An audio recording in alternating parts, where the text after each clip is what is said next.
Le rendez-vous à ne pas manquer, l'œil du coach H. Rodrigue Alabi, bonsoir. Bonsoir Romuald Adonwi, bonsoir à tous. Voilà, nous parlons aujourd'hui de la puissance créatrice de la pensée. J'avoue que je n'ai aucune idée. Quand je dis aucune idée, je sais ce que ça signifie la puissance.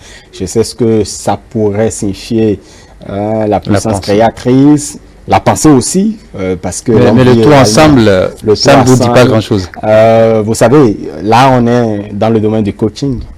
Alors, vous en saurez davantage, les téléspectateurs aussi en sauront. Nous recevons ce soir le coach Yannick Mitokwe. Il est coach formateur. Ça, ce qui va vous intéresser également, c'est qu'il est pasteur. Vous aimez parler de Dieu. Vous allez en parler. Pourquoi vous dites que j'aime parler de Dieu? Tout le monde aime parler de Dieu. Bon, sur l'œil du coach, ça vient parfois. Tout à fait. Alors, bonsoir coach. Bonsoir Rodrigue. Comment vous allez? Ça va bien, je vous remercie Dieu. Avec vous, nous allons parler de la puissance créatrice de la pensée. Nous allons commencer par définir la pensée, parce que parfois, elle semble une idée abstraite. La pensée, c'est quoi? Bien, je dois d'abord saluer encore une fois de plus ce plateau. Bonsoir aux journalistes et bonsoir aux téléspectateurs. Et merci encore pour l'occasion, l'opportunité que vous m'offrez de pouvoir m'entretenir avec vous et avec vos téléspectateurs de E-Télé sur cette thématique. Alors, c'est quoi la pensée? Je crois que en fait, tout le monde pourrait à son niveau définir la pensée, n'est-ce pas? Parce que vous savez, il y a un célèbre philosophe qui a dit « je pense donc je suis ». Et donc tout le monde pense en réalité. Alors une pensée, c'est une idée tout simplement, une idée, ou si vous voulez un peu plus précisément, une conception mentale que l'être humain se fait de la réalité qu'il vit, qu'elle soit dans une réalité présente, passée ou future ou à venir, à un moment T donné. C'est-à-dire que la représentation ou la conception que cet individu, cette personne se fait de la réalité à un moment donné peut évoluer dans le temps.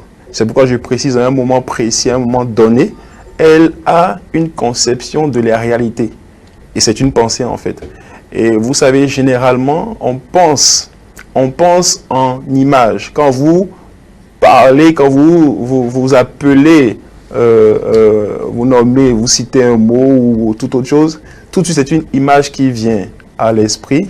Et donc cette image, c'est en fait une pensée, c'est une idée de ce dont vous êtes en train de parler. Alors on parle de la puissance créatrice de la pensée. Si la pensée arrive à créer, ça veut dire qu'elle nous influence d'une manière ou d'une autre. Comment la pensée influence notre quotidien? Vous me demanderez aussi d'abord comment est-ce que la pensée arrive à créer, n'est-ce pas? Avant que je ne dise comment est-ce qu'elle influence notre quotidien. Eh bien, je crois, pour ne pas verser dans les Écritures, que vous entendez aussi dire que le monde et l'univers tout entier a été créé à partir de la parole, n'est-ce pas? Que nous soyons chrétiens ou croyants ou pas, même dans nos religions endogènes, on reconnaît partout la puissance de la parole. Vous voyez, donc tout ce qui existe, tout ce que nous pouvons voir n'est que le produit de la parole. Et une parole, avant d'avoir été libérée, a d'abord été pensée. Donc en fait, une parole, elle est dite, mais elle émane d'une pensée. Est-ce que vous comprenez? Donc si la parole déjà est créatrice, peut créer, et les Saintes Écritures nous disent que la vie et la mort sont le pouvoir de la langue. Ce que tu veux, ce que tu vis, tu peux le créer ou tu peux le transformer par le biais de la parole. Et donc par conséquent, de la pensée. Sinon, nous comprenons que la parole n'est qu'une émanation, une extension de la pensée. Alors, comment est-ce que les pensées influencent notre quotidien? Eh bien, je vais encore faire référence là encore une fois de plus aux Saintes Écritures qui nous disent, aime bien ça. qui nous disent que tel il pense, dans son cœur, tel il est. Ouais, parce que nos pensées, en fait, façonnent notre existence, notre vie. Les pensées, en fait, sont des faits, ou à l'ultime deviennent des faits, deviennent des réalités. Si aujourd'hui elle n'est pas encore une réalité physique tangible, elle le deviendra. À force d'être nourrie, à force d'être entretenue, elle finira par se manifester, elle finira par prendre corps. Donc, en ce sens, notre vie, notre existence, ce que nous traversons, n'est que le produit ou le résultat de nos pensées. Des pensées que nous avons gardées, que nous avons nourries, entretenues, et parfois même partagées. Pas seulement gardées pour nous, mais partagées à notre entourage, à notre environnement. Par le biais de la parole. Par le biais de la parole, n'est-ce pas? Et même pas forcément, pas seulement la parole, mais aussi même par le mental, tout simplement. C'est-à-dire, on communique la pensée également par le biais de l'esprit. Est-ce que vous voyez? Donc, et cela se répand et finit par contaminer l'environnement et avoir une influence aussi bien sur nous-mêmes que sur nos proches. Voilà un peu... Et donc, certaines personnes se retrouvent dans des situations désastreuses aujourd'hui, peut-être parce que leur pensée aurait été négative tout le temps, par exemple. Merci, exactement ça. Tu penses négativement, tu auras des résultats négatifs. Tu penses positivement, tu auras des résultats positifs. Quelqu'un a dit, les pensées, ou du moins les pensées sont les causes et les conditions sont les effets. Je répète, les pensées sont les causes et les conditions sont les effets. Si vous cherchez, si vous voulez comprendre le pourquoi de telle ou telle situation, je suis prêt à parier que vous allez trouver son origine quelque part au travers d'une ou plusieurs pensées que vous avez eu à entretenir sur un certain nombre de temps et qui finalement s'est imposée à vous comme une réalité que vous devez accepter. Bon, ça, je ne vais pas aller trop dans les détails, mais sachez que ça influence notre existence quand même. Ok, vous avez parlé tout à l'heure de nourrir la pensée, d'entretenir la pensée. Comment peut-on nourrir une pensée? Comment peut-on l'entretenir? Oui, parce qu'une pensée, ça vit. Parce que nous sommes en mouvement continuellement. Notre existence, c'est un mouvement. Et donc, la pensée également naît un jour, grandit, vit en fait. Est-ce que vous voyez? Et comment est-ce qu'on peut nourrir une pensée? Tout simplement, c'est en se laissant immerger ou inonder et en restant en contact, n'est-ce pas, avec la source de la pensée. La source génératrice de la pensée. C'est-à-dire? C'est-à-dire, par exemple, si c'est je sais pas, un écrivain ou un auteur qui a émis une idée, ou un homme politique d'ailleurs, qui a une idée de la vie en communauté, comment on devrait la vivre, et qui vous transmet sa pensée, et vous l'écoutez à foison, vous abreuvez ses paroles, et bien, vous nourrissez ces pensées-là qu'il vous transmet en vous. Et elles vont grandir. Elles vont finir par grandir. Si la puissance... Et donc, je ne te coupe pas, mais donc pour que la pensée meure, il faudrait simplement couper la source qui est maîtrise de la pensée. Couper la source. C'est-à-dire, si tu te déconnectes de la source d'où la pensée vient, elle finira par partir. Elle finira par disparaître ou du moins perdre de son influence. Mais la question qu'on pourrait se poser, est-ce que l'on peut vivre, un être humain normal peut vivre sans pensée négative, par exemple? Parce que c'est tout de même ce que nous n'aimons pas, ou du moins ce que il faut recommander les gens à ne pas avoir. Bien sûr. Mais je peux vous poser la question autrement. Pourquoi vous me demandez si un être humain pourrait vivre sans avoir de pensée négative? Hein?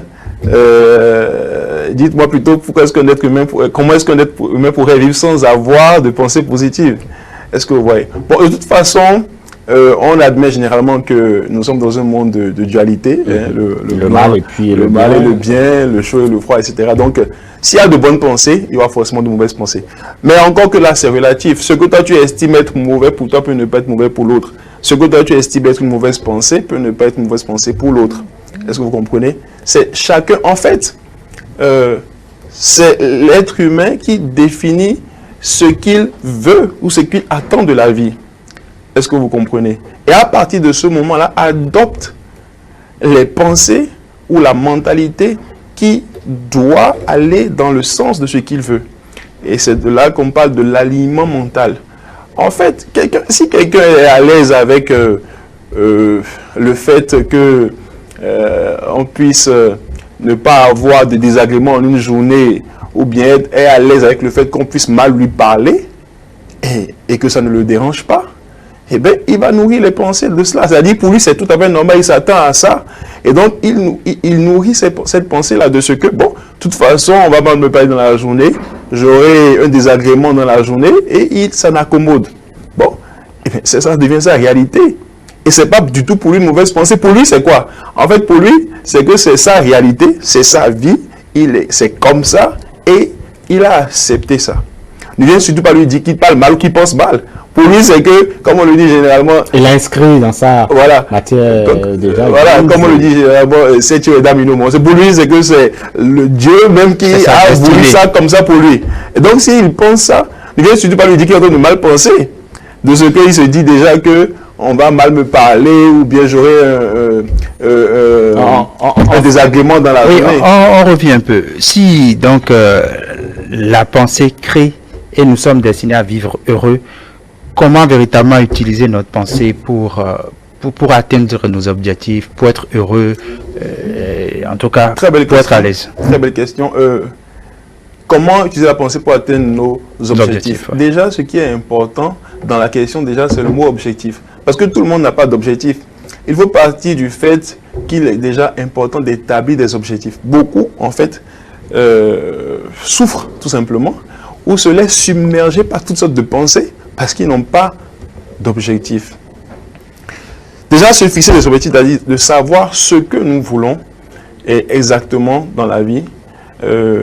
Quelqu'un a dit, les gens sont dans le besoin, écoutez-moi bien, les gens sont dans le besoin parce qu'ils ne savent pas ce dont ils ont besoin. Les gens sont dans le besoin parce qu'ils ne savent pas ce dont ils ont besoin. Et quand ils ne savent pas ce dont ils ont besoin, forcément, ça voudra dire qu'ils n'ont pas d'objectif. S'ils ne savent pas ce dont ils ont besoin, ils n'ont pas d'objectif. Et s'ils n'ont pas d'objectif, alors ils ne pourraient jamais canaliser leur pensée vers justement l'atteinte d'un objectif ou encore opérer un alignement mental quel qu'il soit. Donc, les objectifs, il faut les fixer, il faut définir ce que l'on veut. Et lorsque vous le faites, qu'est-ce qui se passe en réalité? Nous avons, parce que Dieu a tellement bien fait les choses, il y a une partie de notre cerveau, du cerveau de l'être humain, qu'on appelle le cortex réticulaire. Le cortex réticulaire qui, en réalité, lorsque vous êtes en attente de quelque chose, lorsque vous désirez quelque chose, le cortex réticulaire enregistre cela et considère, donc prend cela comme presque comme un commandement que vous l'avez fait de dire, bon, je veux telle chose, maintenant assure-toi que j'ai ça. Et qu'est-ce que le cortex réticulaire fait? Il s'assure, il prend cela comme quelque chose d'important pour vous, ce désir-là que vous avez formulé, ou bien cet objectif que vous avez formulé, prend cela comme quelque chose d'important pour vous, pour Rodrigue ou pour Romuald, pas pour moi, mais peut-être pour la personne en tout cas qui a formulé cela comme un désir, et maintenant s'assure de mettre sur sa route ou de le mettre en contact avec les éléments, les ressources, les personnes qu'il faut pour la concrétisation de cet objectif. Et c'est purement, ça se passe purement au niveau de la pensée. Parce que d'abord, reconnaissez que la pensée, c'est le produit du cerveau. Nous parlons là du cerveau. C'est une réflexion. Nous pensons par le biais du cerveau. Et j'ai parlé tout à l'heure donc du cerveau, de cette partie-là de notre cerveau, qui lorsque vous lui passez une instruction, enregistre cela et dit, bon voilà, Rodrigue m'a dit que lui, il aimerait avoir un parapluie de couleur bleue. Un truc de ce genre. Un véhicule, c'est mieux. Très bien. Un véhicule de quelle marque? Toyota, c'est pas, de couleur bleue. Et vous allez voir que le cortex réticulaire va commencer par opérer comme un sorte de GPS. Et partout où Rodrigue sera, il ne fera que remarquer le type de véhicule qu'il a, qu'il désire. C'est-à-dire, il ne verra que ça en fait. Il ne verra plus que ça. Et ce n'est que en fait l'œuvre de ce cortex qui est en fait comme un GPS interne. Et ce qui se passe, c'est que il y a une communication entre notre cerveau, d'accord, et qui est en fait le siège de la conscience en réalité. C'est de là que tu prends conscience que bon là je suis assis, je suis en face de 2 micros, etc. Ça c'est le cerveau au niveau donc de la conscience. Et après, qui transmet également le désir que nous avons formulé, n'est-ce pas, à notre subconscient, comme vous le savez. Le subconscient en réalité n'est que l'esprit. Et le subconscient en réalité est en contact avec ce cortex et qui nous dit, bon voilà, il veut telle chose et c'est ça qui est important pour lui et nous devons tout faire, mettre en œuvre pour qu'il puisse atteindre cet objectif. Mais le subconscient, on a toujours dit que le subconscient, c'est le siège de mauvaises pensées. Pardon? Le subconscient est le quoi? Le siège de mauvaises pensées, très souvent. Des mauvaises pensées. Non, non, non, pas du tout. Le subconscient n'est pas le siège des mauvaises pensées, mais il peut bien sûr... C'est pas uniquement le siège des mauvaises pensées. Il y a de bonnes pensées qui s'y retrouvent parfois. Bien sûr.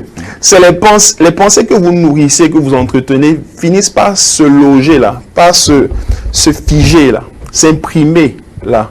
Vous comprenez? Qu'elles soient mauvaises ou bonnes, le subconscient les enregistre. Et les enregistre et les accepte comme une réalité pour vous. Qu'elles soient bonnes ou mauvaises en réalité. Je ne suis pas fait pour être prospère. Je ne suis pas qualifié pour ce poste. Vous l'entretenez comme une pensée, le subconscient va l'accepter comme une réalité. Et donc forcément, et va vous conditionner pour ne pas être fait pour ce que vous êtes en train de dire que vous n'êtes pas fait pour. Tout simplement. Ok. On comprend donc que nos pensées déterminantes, dominantes, sont créatrices de notre réalité. Comment faire pour que les mauvaises pensées ne deviennent pas dominantes dans notre Comment faire pour éviter un peu les mauvaises pensées? Je dirais simplement qu'il faudra prendre une décision. Vous savez, on ne peut pas empêcher les mauvaises pensées. On ne peut pas empêcher les mauvaises pensées, mais tout ce qu'on peut faire, c'est de, comme on le dit souvent, faire un shift, c'est-à-dire les bloquer quand elles arrivent et mettre notre attention sur les bonnes pensées que nous voulons. Est-ce que vous voyez? En fait, il s'agit juste de prendre une décision, de se dire, je ne veux pas penser à telle chose, mais plutôt à une autre. Parce qu'en réalité, il est généralement admis qu'on ne peut pas penser à deux choses à la fois. Lorsque tu penses rouge, tu ne penses pas vert en même temps. Tu peux être dans un dilemme de choix, certes, mais au moment où tu penses à X, tu ne penses pas à Y. Donc, si X est là, à un moment donné que X ne te convient pas, il suffit juste de laisser X et de venir à Y, puisque X te donne de meilleurs sentiments et tout. Donc, en fait, pensez les pensées, si je peux m'exprimer ainsi, qui vous donnent de la joie, de la paix, du tonus, de la vigueur pour aller de l'avant et pour atteindre vos objectifs. Et toute pensée qui va vous contrarier, qui va plutôt aller dans le sens contraire de ce que vous voulez, rejetez cela, bloquez cela, que cela provienne de vous ou que cela provienne de l'extérieur, c'est-à-dire d'une personne, d'un parent, d'un proche, d'un ami, d'un collègue, quiconque, vous mettez un mur cérébral, pour ne pas dire spirituel, parce que personne ne verra le mur, entre ces pensées-là qui cherchent à forcer, n'est-ce pas, à entrer dans votre chambre intérieure pour ne pas venir polluer votre intérieur tout simplement. Très bien. Alors, on retient donc que les pensées créent et comme les paroles aussi créent. Et donc, il faut nourrir de bonnes pensées, que nos pensées dominantes soient des pensées qui sont bonnes pour nous.